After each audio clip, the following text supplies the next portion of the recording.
Hi, I am Dr. Jill Campbell. I am the staff psychologist at the Pump Station and Nursery.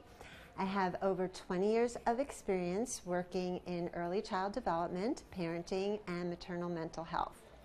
I teach potty training classes at the Pump Station, and I also work in our toddler program, so I have a lot of experience working and teaching about potty training. I am here today with Caitlin, an honest employee and mother of one. I'm very excited about the timing of this Facebook Live because my 2-year-old Alice has decided no more diapers, and so we're going to be starting the potty party, as we've been calling it. The party. I just put our new training pants prints in my bundle this month. Very cute stuff in fairies, dinosaurs, and superheroes. So I know that my Alice will be very excited. So cute. About Those are great. The dinosaurs specifically, she's gonna love. But I'm really excited about this because this is very real in my life, and I'm very grateful to Dr. Jill for letting me know what's gonna happen. Also, a note to you viewers, we are going to be taking your questions live, so please feel free to comment below and share and like this, and we will kind of close things up with some of your questions. So comment and question as you see fit. Absolutely. All right, let's get going. Great. So your daughter is how old? 2.5. She'll be 2.5 in August. 2.5. And is this the first time that you are going through the potty training process? Yes, the first time. Great. So what is making you think now that she is ready for this? Well, like I said before, she's like physically removing her diapers, which is really fun for me to clean up. Yes. And it's like an adventure for our dog to smell all around the house, which Lovely. is, again, more fun for me to clean up. That, and she's announcing what she's done and that she wants to be changed instantly. So those are the 2 big factors. Great. Mm-hmm. So I always say to parents, you want to look for readiness signs. Okay. So the fact that she's taking off her diaper alone might not really be a readiness sign, because at this age, 2.5, there's usually like a, I want to be in my own skin, like I want to be naked, it feels really good. Mm-hmm. But the fact that she's letting you know, I peed, I went potty, that is a huge sign. Okay. And the more readiness signs that you see, the easier and more smoothly the process is going to go. Okay. You do not want to end up in a big power struggle with your child. And so I am a big believer in not having a system where it's like, okay, we have to potty train overnight. We want to kind of look at these readiness signs, take it step by step, and that way you are not going to be in a battle, which is no fun for anybody. No, because I feel like I lose all the battles with my toddler. Exactly, especially potty, because they're really in control of if they're going to go or not. So. Absolutely. Okay. So, so you mentioned a really important readiness sign is the able to verbalize. So understanding words like wet, dry, to be able to say I peed, that's fabulous. So initially they'll usually say it afterwards, but that's a great readiness sign. She's making that connection and she's able to verbally tell you.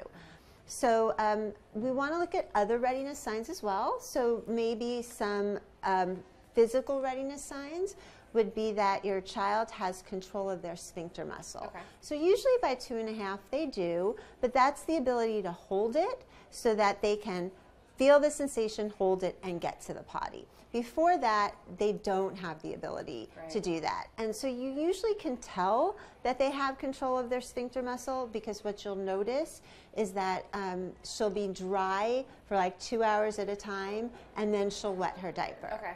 So are you seeing that where? That sounds right, yeah. Right, because before they usually wet a lot throughout the day, and then you start to see, oh, she's drier for longer periods, but then when she goes, she really goes. Okay. And so when you notice that, that's usually a good sign they're having more control over their sphincter. Okay. So that's physical. You also want to look at emotional. So emotional might be that she wants to imitate you. She wants to kind of please you and emulate you. So she might be saying, well, you know, mommy, daddy is using the potty, I want to use the potty. So are you noticing that? Not that so much, except for she's in school. She goes to school when I'm at work here, and about half of her class is either potty trained or in the process of potty training. And I know that she has friends who are potty trained, and she seems to be very interested in the fact that they're not wearing diapers, but she is. And so do you think that kind of that peer pressure? Yeah, so yeah, it's motivation, right? But it's so true. That's actually was my daughter's biggest motivator, was that she kind of had a lot of signs, but she just wasn't motivated to stop playing, because you think about it, they have to go, oh, I feel this, I need to stop what I'm doing, I need to get to the potty. So it wasn't until she started preschool and she saw that a lot of her friends were going potty, and then instantly, like, it came really fast, because that was for her, that was the missing piece. And then she wanted to do what the peer pressure, she wanted to do what her friends were doing, she wanted to wear underwear like they were wearing, and then it happened very quickly. So that's a big sign. So in addition, cognitively, just to make sure that they can understand and sort of manage through the whole process, things like them being able to follow simple instructions. So if you can say, oh, can you go get a book from your shelf and bring it back to me? That if she's not ready yet to, even if she understands, not ready to follow that direction, then she might not be ready. And then the other thing would be that she likes to put things in order, or likes to put things where they belong, because she's going to have to see, like, this is where the pee and poop, they go in the potty. So they belong. That's where they belong. And then that she can physically get herself to the potty, pull down her pants, pull them back up. You don't want to be like 2.5. It's probably not an issue, but for a younger child, you don't want to be carrying them over to the potty, because then again, you're maybe setting up a power struggle. Okay, which again, we do not want. Right. So those are probably, to me, the key readiness signs. And so you might not see every single one, but the more you see, again, the more likely the process is going to be a smooth process. If you're only seeing 1 or 2, I would probably say hold off a bit later. You know, there's no exact time you need to potty train, and a lot of times I think parents feel pressured into it. And so if they're pressured, they're going to put that pressure onto their child, and the whole experience is going to be, you know, a lot more frustrating, and then you might feel like a failure, they might feel like a failure. So when you see the signs, you know, it becomes a nice way to go, okay, we're ready, let's go. So once we've established that we're ready, well, how do we get this potty party going? Like, what are the steps? Right. So the first step usually would be to go out and buy a potty. Very nice. So as you see, I brought a potty here with me because I like this potty because it's very simple. It's also just a potty you put on the ground, baby squat, toddler squats, saying baby, toddler squats or preschooler squats. And so it's very easy for them to squat, get up. Also, when they're in the squatting position, it's a lot easier for them to eliminate. If they're like dangling their feet from a toilet, it's a lot harder. So something really simple, not a whole lot of bells and whistles, because you don't want it to be like a toy. You want it to be like, this is what we use to go pee and poo. This is going to be the next step in your development. This isn't a toy. So once you get the potty, you tell your daughter, you know, this is what it's for, making pee and poo. Let her get familiar with it. You know, let her play around with it for a bit just to feel comfortable. But then you want to bring the potty into the bathroom. And the next step would be to maybe get a couple of books about using the potty. So what I always recommend with books, there's a ton of them out there. A lot of them are great, but some of them are not so great. So you want to read the books first. Don't just pick one up and bring it home and read it to your daughter for the first time. Or if somebody gives you a book, make sure you really read through it first, because you want to make sure you like the language of the book, that you like how they are explaining the potty training process. Yeah, because there are some books to be aware of that might use words like, oh, you don't want to be stinky and smelly, and ooh, that's, you know, yucky. And that to me can be a little bit shaming. And so you don't want your child, as they're going through this process and maybe having accents or not so sure, to be thinking, oh, I'm smelly, oh, I'm yucky. So I don't like when books use that word. So have you gotten any books yet, or you just? No, we haven't gotten any books yet. So, but that's a great tip, to not just go get the first like potty book that you see. You want to make sure that there's not like shaming language that makes sense, stinky and whatnot. Make sure that you're okay with what we're calling everything. And then be consistent. I get it. So then the next step is, like, you might have the books in the bathroom, or it might just be she can pick it up and read it whenever she wants, hand it to you to read. And then you start going to the potty like once a day as a routine. So it becomes part of her daily life. Like, oh, every day we go to the potty. Here's a big tip. You have a 2-year-old, Yes. right? So if you say to her, do you want to do something, what do you usually The get? answer is no to everything. No. That question could be, do you want to get ice cream? And the answer is Could be no, right? Crazy. Yes. But the reason for that is because by saying no, they feel more independent. Right. Like, I have a choice, and so I'm saying no. I'm asserting my, autonomy. Big toddler. So you don't want to say, do you want to go sit on the potty? You want to say, oh, look what time it is.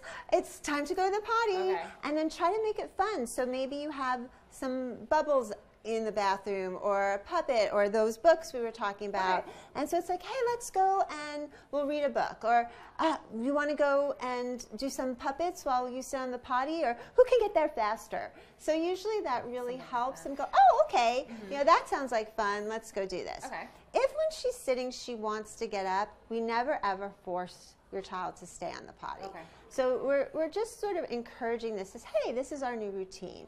And then maybe afterwards wash hands. So she gets used to, okay, every day we sit on the potty. Okay. During this time period, some other things that you could do is you want to help her make that connection between what is supposed to be happening when I'm sitting on the potty, right? So she's reading the books. You might be taking her to the bathroom when you go, so that helps make the connection. But also I found if you can give her a little bit of naked time, where it's okay for her to urinate and actually see what's happening to her body and connect that sensation. Okay. So sometimes parents will bring the potty outside, or you'll just hang out in the bathroom a bit where she can be naked and the potty's there. And so then if she starts to pee, you just go, oh, look, you're going pee. That's what we do in the potty. Okay. You don't grab your child and go, oh, you're peeing, potty, because that actually can be frightful and stressful, right? So sometimes parents feel like, oh, wait, they're supposed to see and be on the seat. It's really just about making the connection, like, oh, look, you're going pee. Pee goes in the potty. That's why we have the potty. So but not physically like midstream, like picking them up and putting them on the potty. I think without that advice, that would have been my instinct, is just get her up and right, put her down. So, right. Okay, but then like your anxiety would rise, her anxiety would rise. Which is fun so for it's, everybody. It's really just having her make that connection. Okay. Oh, that's what it feels like. Oh, that's what's supposed to be going in the potty. Okay. So when you do your daily sitting on the potty, a good tip is to try to do it at a time where you think she might go. Okay. So if you know, it's not uncommon for children to go like 15 to 20 minutes after a meal, or first thing in the morning. So if you can pick a time where you go, she usually goes around this time. That way it assures more success. Right. So once she's made that connection and she's seen that, then what you start to do is you start to get those adorable training pants that you showed before, and you start to say, okay, these are your training pants. We're going to start going to the potty. Okay. And then at that point, about every 2 hours, you want to, suggest going to the potty. But again, not in a question. Right. And also usually like 15 or 20 minutes after eating. Okay. And so the more she goes and the more she, walks over herself, pulls down her pants herself, the more control she'll feel in the process. So again, we're not picking them up and putting them on the potty. Okay. Once you've had success a few times, well, actually more and more success, then you start slowly pulling back on you being the one to always initiate. Oh, okay. So then she's making the connection. She should hopefully start going, I have to go potty, and making that connection and going more herself. Okay. When you're seeing that's happening quite often, then that's the time where you might introduce cotton underwear. Okay. Initially, what I usually suggest when you're ready for that stage is to still have these cute pull-ups, training pants, for when you go out and about. Okay. So cotton underwear at home, but then out and about, you don't have to be so stressed. Right.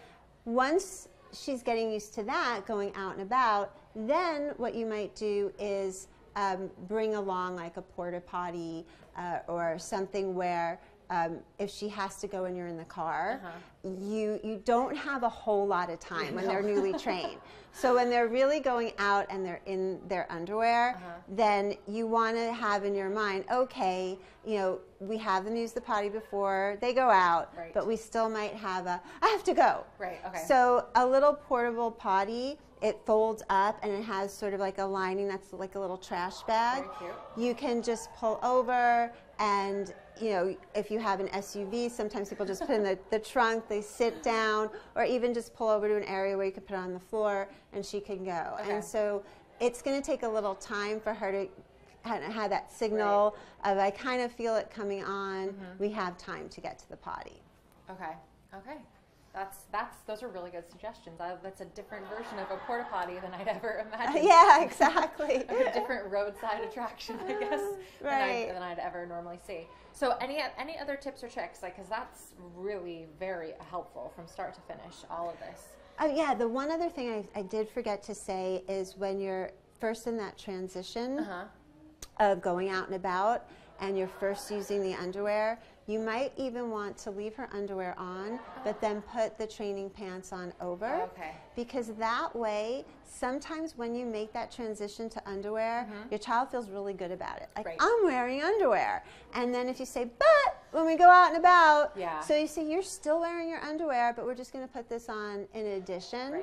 The other added bonus to that is that if they do have an accident, you're safe, you're in your training pants, but your child feels the wetness because the underwear will get wet and they'll feel that, so it still helps them make that connection. So no leaks, but they feel the wetness, so it helps them to go, oh yeah. And so that's a good reminder. That's a great reminder. That's a great tip. The last tip that I have would be, if they do have an accident, because there usually are accidents as you're going along the process, no shaming. You know, just like, oh, we had an accident, next time we'll try to use the potty. Sometimes it's hard. It sounds so simple, but sometimes if they have like 2 accidents in a row and you've just changed them, bring extra clothes along. Everywhere. Too. Always. You know, you might get frustrated and go, oh, but you just went, or I just asked you, or oh, what a mess. So if it happens, it happens, but just in your mind, try, like, it's just part of the process. And if they feel shamed or they feel stressed, then they might want to take a step back and go, this is too much work. So, you had an accident, next time we'll try to use the potty. Accidents happen. Yeah. Which we know. Awesome. Well, thank you so much for joining us. You're so welcome. I loved it. Thank you. It was so fabulous to have you. So if you write questions in the comments later on in time, we'll do our best to get back to you. And again, thank you, Dr. Joe. This was quite the potty party. So, and you should get those training pants, right? Honest.com, Very cute. That's it. Honest.com. Absolutely. So awesome. Thank you guys so much. See you next time. Thank you.